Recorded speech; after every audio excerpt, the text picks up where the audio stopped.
So basically, when you have a $500, then you are not going to die. You can survive and live. You Yes. have room to stay and then you have food for eating. Halo teman-teman, di kesempatan kali ini aku mau menunjukkan kesempatan aku kemarin waktu aku meminta untuk exchange ke Korea Selatan. Jadi aku ada interview sama seorang profesor dari JIS dan kita diskusi tentang apa kemungkinan exchange aku. Aku juga mau share gimana sih tips dari supaya kalian tuh bisa secara sukses tuh mendekati profesor yang kalian incar dan mengajukan exchange ataupun juga menanyakan beasiswa misalnya ke profesor tersebut. Jadi simak videonya sampai habis ya.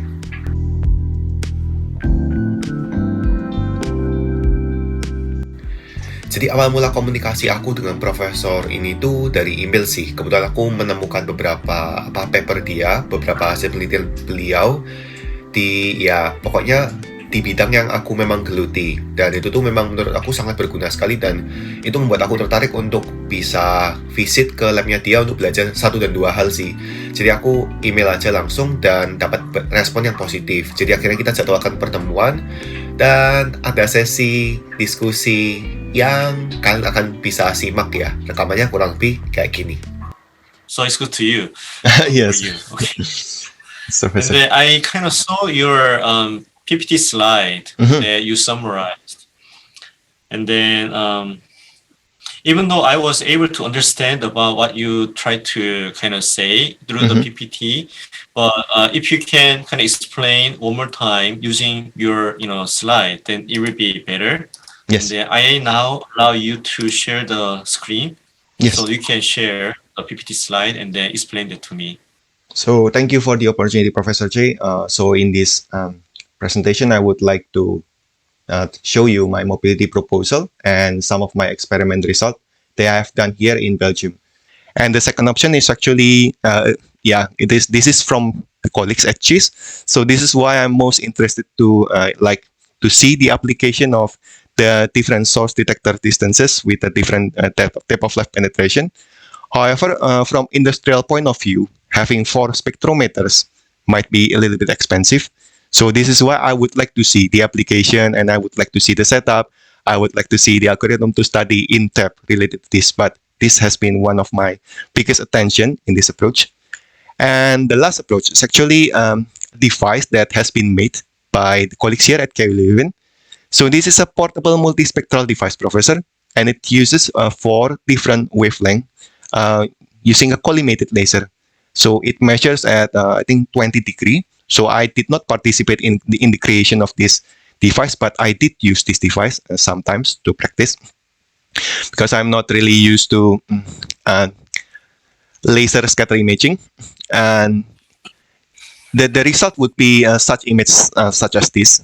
However, we need to extract the pulp optical properties, and we cannot extract the pulp optical properties from this kind of image. And what would be the experimental plan, Professor? Now what I'm doing is that I'm trying to learn, and I'm actually learning because my background is not entirely related to biophotonics. My background is mostly food science and technology. However, in the first 4 months, I've learned a lot here, and I'm trying to learn more. Now I'm trying to do a simulation. I'm trying to find the optimal fiber composition, optimal fiber components, optimal fiber numbers, and then I would like to create a prototype fiber in which I would like to insert the fiber in the mid on a different depth. So I would like to simulate the things that I have mentioned before, push all the way in and then pull step by step to get the spectral data. And then I would like to see the evolution of spectra during the wet aging.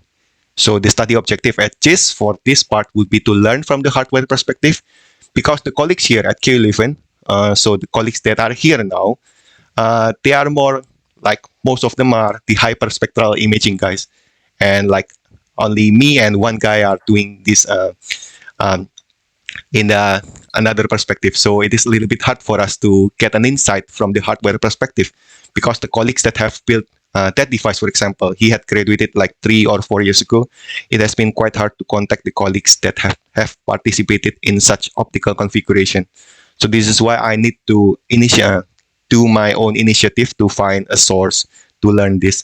And I would like to design also the prototype and determine the quality window on the mid. And the second plan is that I would like to compare this prototype fiber with the other optical approach. For example, the ones with the multiple source detector distances. And then I would like to try to determine the myoglobin or metmyoglobin concentration, for example, validate it with the reference method for myoglobin or metmyoglobin. And then as a food technologist, I'm actually more interested to see and to do statistical methods that are chemically beneficial.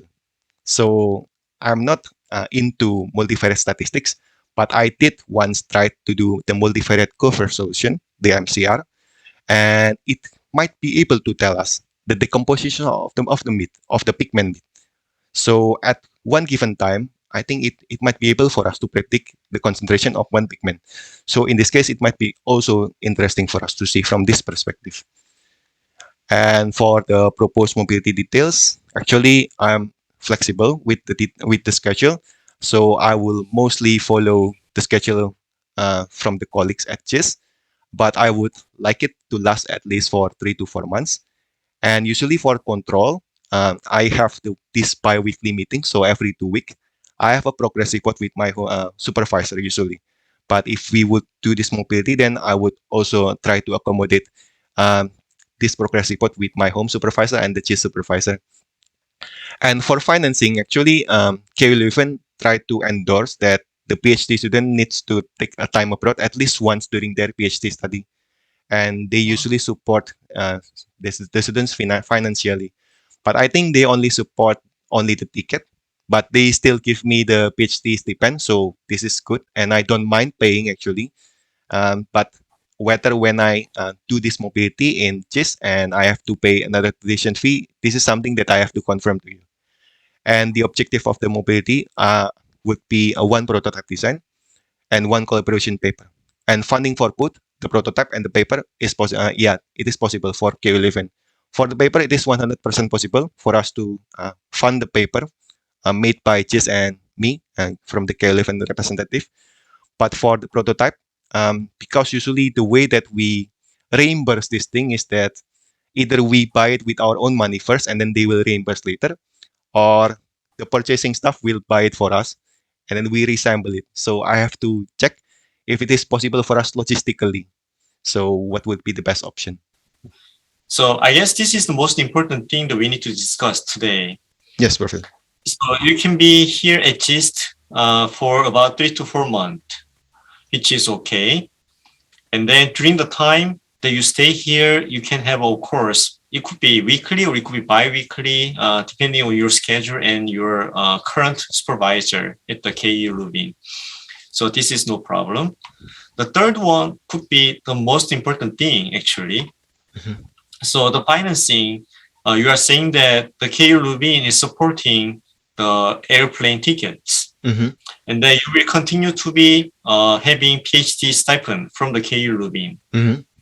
I don't know how much it is, but in Korea here, mostly the PhD students are having more than $1,000 per month, mm-hmm. US dollar. Mm-hmm. And then when you are receiving about $1,000 per month, then that should be good enough for you to stay mm-hmm. without having any more support. Mm-hmm. So if you feel like your current stipend is like close to $1,000 per month, then you will not have very hard time to survive in Korea, especially in GIST. Our dormitory, I need to check, but I think it's highly possible that we can provide you for the dormitory. Mm-hmm. And the dormitory fee is less than $100 per month. So when you receive $1,000, you can spend $100 for the dormitory, and then maybe another for the food at GIST cafeteria. If you are eating all 3 meals per day, then it will be about $15 per day. So multiply 30 will be about $450. So basically, when you have a $500, then you are not going to die. You can survive and live. You yes. have room to stay, and then you have food for eating. That's minimum. So So if you have like $1,000, then you're okay. Yes. You're okay to stay in at GIST. So that's something that I can tell you about that. Yes. And then for the one prototype design and the collaboration paper is also okay that I can also partially support with your current supervisor at the KU Leuven if we have we are publishing one paper. And then for the making the device can be something depending on what kind of prototype we are designing. Jadi kayak gitu sih. Mungkin profesor dari Asia ini memang cenderung agak sedikit lebih selektif ya dibandingkan profesor dari Eropa. Ini pengalaman aku sih.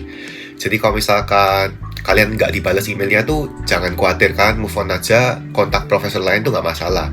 Mungkin batas wajar untuk membalas email kalian tuh sekitar 2-3 hari. Kalau misalkan lebih lama dari itu, ya mungkin harus kalian pertimbangkan lagi. Kayak gitu sih. Dan kalau misalkan profesor dari Asia ini cenderung kalau misalkan kalian memang kurang sesuai dengan kriteria mereka, itu mereka lebih jarang untuk menginformasikan kembali ke kalian. Jadi ini jadi satu hal yang bisa kalian ingat-ingat juga supaya kalian nggak berharap dan menunggu terlalu lama mungkin kayak gitu. Jadi bisa melihat peluang di tempat lain juga. So, semoga video ini berguna buat kalian. Kalau misalkan ada pertanyaan, boleh tulis kolom komentar di bawah dan juga boleh email aku langsung. So, thank you for watching and see you on next video.